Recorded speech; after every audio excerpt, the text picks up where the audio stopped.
Is Jacob Zuma a revolutionary or an opportunist reformer? You know, Jacob Zuma is one of the most polarizing figures in South African politics. I can even go as far as say in South African history.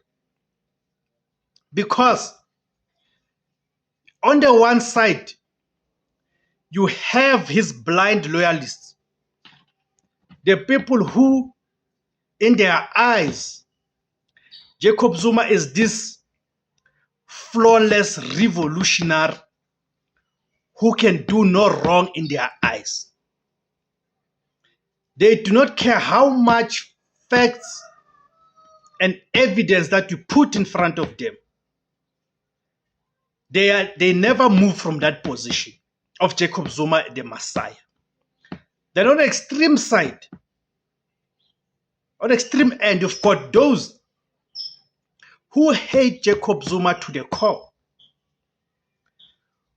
who attribute, and stupidly so, attribute all the problems that confront South Africa today.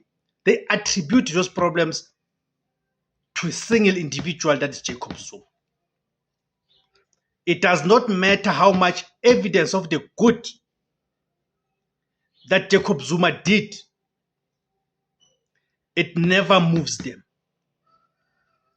because they are wired in that way to believe that everything that is wrong in South Africa, it has to be attributed to Jacob Zuma. Okay? So some of us, we don't fall on either of the camp because we apply logic, rational, and ideological clarity. There's good and there's a bad in Jacob Zuma. So I want you guys to go to the comment section and tell me your own views about Jacob Zuma. The great divide that I've already spoken about. Few figures in modern history provoke such intense, diametrically opposed reactions as Jacob Zuma. To his supporters, he is a revolutionary, a soldier of Umkhonto weSizwe, and a steadfast champion of radical economic transformation. To his critics, he is an opportunistic reformer, a factionalist who used the machinery of the state for personal gain and plunged South Africa into the era of the so-called state capture. The question is not just about a man, but about the true nature of power in post-apartheid South Africa. Is he a liberator or a self-serving schemer? The revolutionary vis-a-vis the opportunist. The revolutionary argument, the soldier of the soil. The argument for Jacob Zuma as a revolutionary rests on his lifelong commitment to the African National Congress and his stance against external economic control. Number one, the struggle credentials.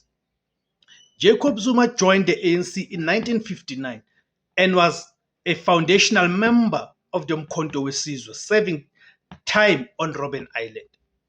His supporters cite his years in exile, deep connection to the grassroots, and willingness to undergo hardships for the cause as unimpeachable evidence of revolutionary loyalty. Two, the radical economic shift. As President Jacob Zuma championed radical economic transformation, RET, a policy aimed at addressing historical economic imbalances, particularly land reform and empowering black industrialists.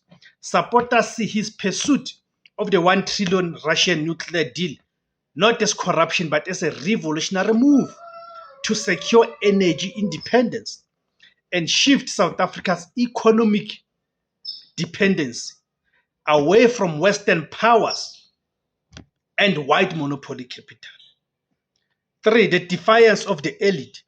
His supporters view the multiple legal battles and commissions from the Zondo Commission to the NPA charges as evidence of the counter-revolutionary forces fighting to maintain the status quo.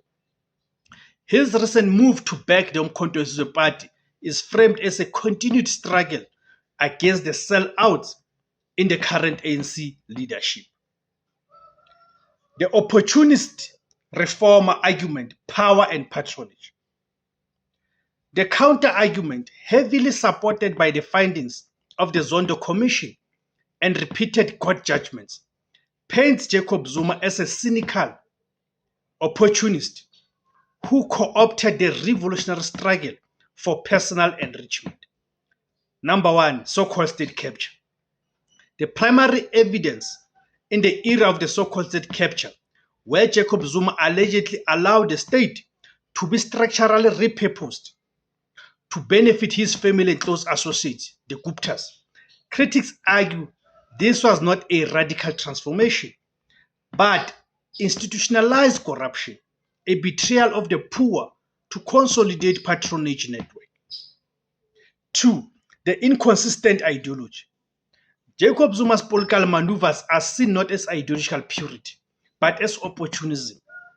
He repeatedly shifted alliances from the communist left to traditional Zulu nationalism to climb the ladder of the ANC, culminating the controversial removal of Thabo Mbeki to seize the presidency. His policies were often characterized by pragmatic reform, retaining the Thabo Mbeki era fiscal policy, which is something that Jacob Zuma's supporters refuse to acknowledge. Interspersed with radical rhetoric, RT, used primarily as a political tool. 3. Betrayal of the MK party. His sudden backing of the MK parties is viewed by critics as the ultimate act of factional opportunism, not a revolutionary split, but a desperate maneuver to undermine the ANC leadership. The endorsement of Morocco over the people of Western Sahara again, that dared to hold him accountable, sacrificing the unity of the liberation movement for his personal, legal, and political survival.